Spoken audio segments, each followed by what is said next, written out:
My mother's side of my family is Croatian, and my grandmother had become a Christian and was persecuted for the faith because she left Catholicism, and she, not only that, went to an evangelical church that was Serbian, and conflict between the Serbians and the Croatians. And my mom, but her mother died when she was 12, and she was basically on her own in a way.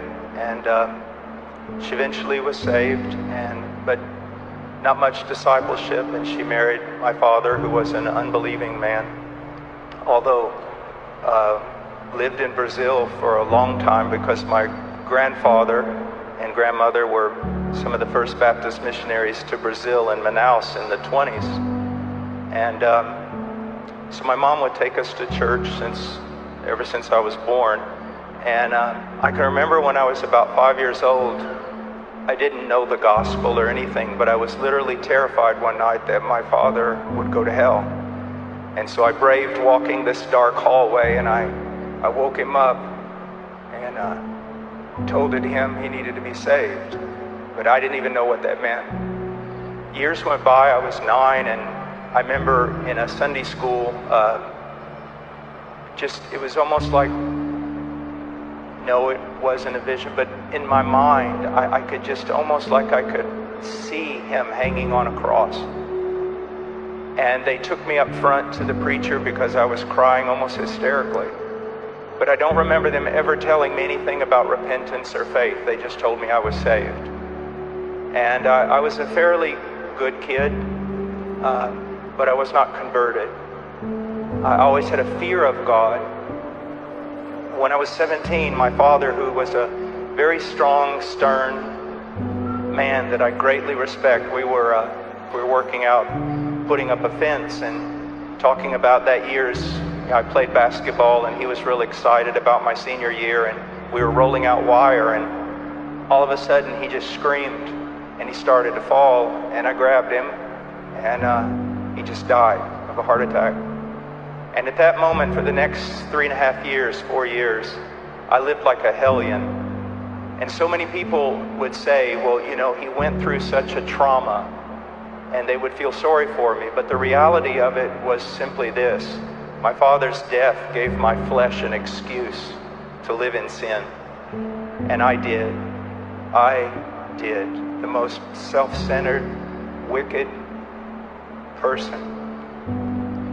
I finally transferred to the University of Texas because I wanted to be an oil and gas lawyer. And when I went to the apartment complex that I had a room in, I kept seeing these young men, and they were amazing. They were, one of them was going to be a fighter pilot, they were all athletes, and they just seemed clean.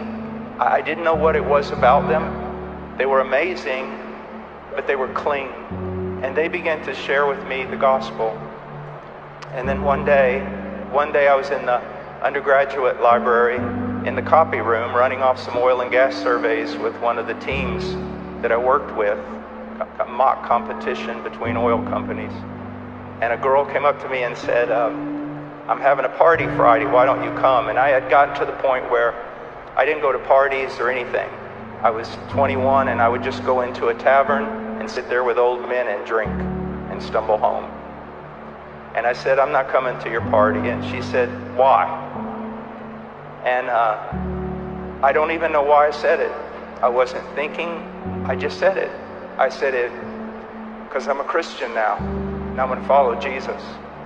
And it just seemed like, I knew I was a sinner, but it just seemed like I was utterly engulfed in the love of God, that God loved me. Just joy unspeakable and full of glory. And I ran back to the dorm. I was scared. I didn't know what happened. So I found this guy who had been witnessing to me, and I said, I need help. Something happened to me. And he said, what's wrong? And I said, I don't know. I'm not the same person I was that walked in that library. I'm different. I love God. And so he, to end the story, he took me downstairs to the RA, who was kind of the oldest Christian. Big Texan, about 6'5". And I knocked on the door, and he said, what's up? And I said, I don't know. All I know is I wasn't loving God, and now I love Jesus Christ. And to end the story, he just looked at me and goes, buddy, you just got born again. And that's what he said. So stories from there.